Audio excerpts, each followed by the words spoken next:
Nasser Al-Awwal, je suis enseignant à la faculté de droit d'Alger. C'est de loisir à la Ramadan. J'ai écouté avec beaucoup d'attention votre intervention. Je vous dirai la première fois, je suis très heureux de voir que pour la première fois il y a un ministre, et je ne suis pas en train de dire des choses qui ne sont pas vraies. C'est la première fois que je vois qu'un ministre s'intéresse de vive voix et va au fond des choses. Je vous ai écouté avec beaucoup d'attention et étant un citoyen de ce pays que j'aime et que nous aimons tous, en tant qu'enseignant, j'ai remarqué que le jeune Algérien a une autre façon de penser. Vous avez parlé de l'influence de certains pays. Je dirais oui, c'est vrai, oui, oui, oui. Le wahhabisme, je le dis, le wahhabisme fait du mal, je le dis. صح كما يقول باللغة العربية مكة والمدينة جات في بلاد مقدسة وبلاد النبي صلى الله عليه وسلم. Alors l'Algérie est profondément musulman. Donc vous avez parlé de superstition tout à l'heure. Je dirais tout simplement, au-delà de la superstition, il y a un problème de culture. Pas de culture au sens, qu'on me pardonne, je ne veux pas mésestimer, mais j'ai dit une culture d'explication.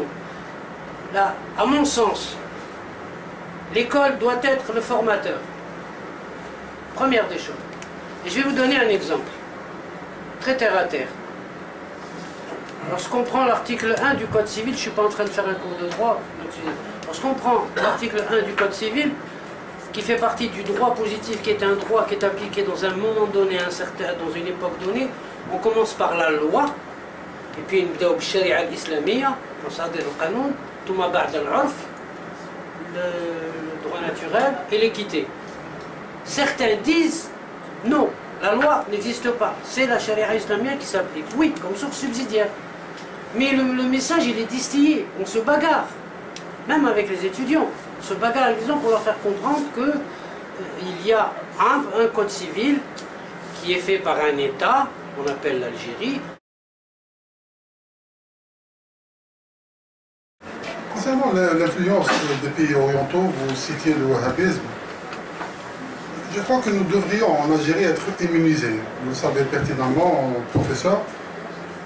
Imam Badis l'a déjà dit. Je n'ai fait que refléter ce qu'il a dit, redire ce qu'il a déjà dit. Le wahhabisme est peut-être bénéfique pour le pays dans lequel il évolue, il est né. Mais il ne l'est pas pour l'Algérie.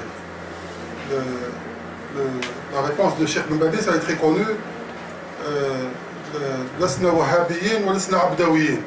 Déjà à l'époque, il proclamait l'algérianité de la pratique religieuse musulmane. Je crois que c'est la ligne dans laquelle nous devons nous inscrire. Les élèves, les étudiants ont été endoctrinés, il faut le dire. Ils ont été embrigadés. C'est pourquoi on faisait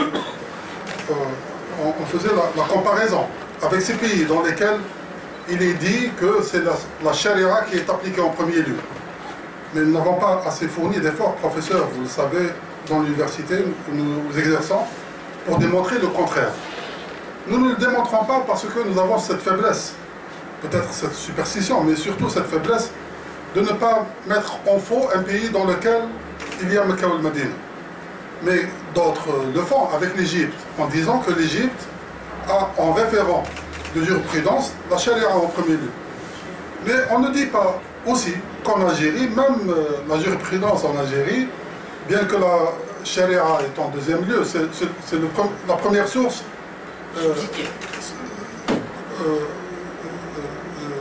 la charia islamique, bien qu'elle ne soit pas la première source de jurisprudence, la jurisprudence en Algérie, elle jaillit en vérité de la religion de l'islam, c'est-à-dire l'esprit de l'islam. L'esprit de l'islam, l'esprit d'ouverture qui a toujours été le garant de l'unité et de notre force. Mais on ne le dit pas assez.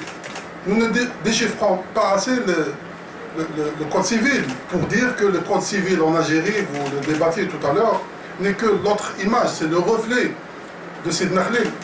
En fin de compte, Napoléon n'a fait que transcrire en article de loi ce qui a déjà été notre religion ce qui a toujours été notre ligne de conduite chez les qadis et les tribunaux musulmans.